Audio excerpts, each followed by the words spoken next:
उषा का सगा बेटा सुनील और बहू कीर्ति उन्हें उनके सौतेले बेटी के साथ छोड़कर जा रहे होते हैं। बेटा, तेरी जब कमाई बढ़ जाएगी कम से कम तब तो मुझे तू लेने आ जाना। हाँ हाँ माँ, क्यों नहीं। चलो भी, अब कितना लेट कर दिया है, टैक्सी इंतजार कर रही है बाहर। हाँ हाँ चलो। सुनील और कीर्ति चले जाते हैं और उषा उन्हें जाता हुआ देख उदास हो जाती है। तभी वहाँ निशा आ जाती है। अपनी सास को उदास देख निशा उनके पास जाती है। क्या हुआ मम्मी जी, आप तो बहुत सगा बेटा करती थी। आपके सगे बेटे ने तो आपको छोड़ दिया और चले गए अपनी अलग गृहस्थी बसाने। देख बहू, मेरे बेटे को कुछ भी कहने की जरूरत नहीं है। मुझे यकीन है कि जब उसकी तनख्वाह बढ़ जाएगी तो वो मुझे लेने जरूर आ जाएगा। हाँ, ये भी देख लेंगे कि वो लोग आपको वापस लेने आते हैं या नहीं। तब तक तो आप भी यही हो और मैं भी। उषा अपने बेटे के ना होने से बहुत ही उदास रहने लगती है। उन्होंने खाना खाना भी छोड़ दिया। सुनिए जी, मम्मी जी ने आज भी कुछ नहीं खाया। जब भी खाने के बारे में पूछती हूँ तो कह देती है भूख नहीं है और अपने कमरे में ही बैठी रहती है। ये सुनकर ऋषभ अपनी माँ के पास खाना लेकर जाता है।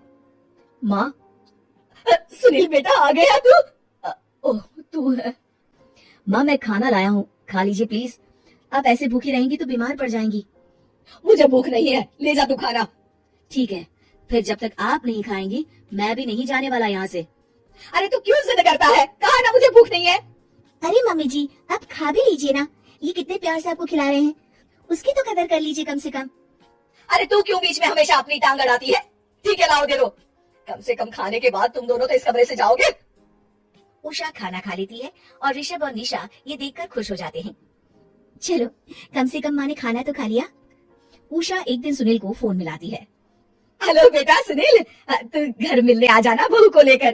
कितने दिन हो गए, बहुत मन कर रहा है मेरा। हाँ हाँ ठीक है माँ, ऑफिस में बहुत काम है, टाइम मिला तो आ जाऊंगा। सुनील फोन काट देता है। हेलो हेलो सुनील बेटा। सुनील की बात सुनकर उषा उदास हो जाती है। तभी वहाँ ऋषभ आ जाता है। माँ, ये देखो, मैं जलेबी लाया हूँ तुम्हारे लिए, तुम्हें बहुत पसंद है ना। उषा जलेबी देखकर बहुत खुश हो जाती है। अरे वाह, जलेबी लाला दे। उषा जलेबियाँ खा रही होती है और ऋषभ अपने कमरे में चला जाता है। देखा मम्मी जी, आपका ये कितना ख्याल रखते हैं, और प्यार सगे और सौतेले से नहीं आंका जा सकता। आपको उदास देखकर ये आपके लिए तुरंत जलेबी ले आए, यही तो प्यार होता है। ये कहकर निशा वहाँ से चली जाती है और उषा सोचने लगती है, शायद तू ठीक कह रही है बहू। उषा देखती है कि ऋषभ उसका बहुत ख्याल रखता है और उसे उसकी गलती का एहसास होने लगता है। एक दिन सुनील और कीर्ति घर पर आते हैं। उषा उन्हें देखकर खुश हो जाती है। और माँ, कैसी हो? अरे बहुत अच्छी हूँ। ऋषभ और बहू मेरा बहुत ख्याल रखते हैं। वैसे मुझे नहीं लगा था कि तू आएगा बहू के साथ। क्यों, ऐसा क्यों लगा आपको माँ? बेटा, फोन पर तूने कहा था कि तुझे बहुत काम है। हाँ माँ, पर मुझे ये भी तो पता था ना कि मेरी माँ इंतजार कर रही होगी मेरा। ना बेटा ना, मैं तो इंतजार नहीं कर रही थी, मैंने तो उम्मीद ही छोड़ दी थी। सुनील को ये देखकर अजीब लग रहा होता है कि उसकी माँ ऋषभ से अब बहुत अच्छे से बात कर रही होती है और उसके आने की उनको कोई खास खुशी भी नहीं होती है। अपनी माँ का ध्यान न पाकर उसे थोड़ी सी जलन महसूस होती है। माँ, ये देखो मैं क्या लाया हूँ, साड़ी तुम्हारे लिए। हाँ बेटा, अच्छी है साड़ी तो। अच्छी है तो फिर आप आज इसे पहनो और फिर कहीं घूमने चले जाते हैं। बेटा, ऋषभ ने भी मुझे साड़ी दी थी, आज तो मैं वही पहनूंगी। तेरी दी हुई साड़ी फिर कभी पहन लूंगी। सुनील को बहुत ही ज्यादा जलन हो रही होती है। उसे समझ नहीं आता कि अपनी माँ का ध्यान फिर से कैसे वो अपनी तरफ खींचे। रात हो जाती है और उनके जाने का वक्त आ जाता है। माँ, चलो अपना सामान बांधो और हमारे साथ चलो। कीर्ति ये सुनकर चौंक जाती है। ये क्या कह रहे हैं आप?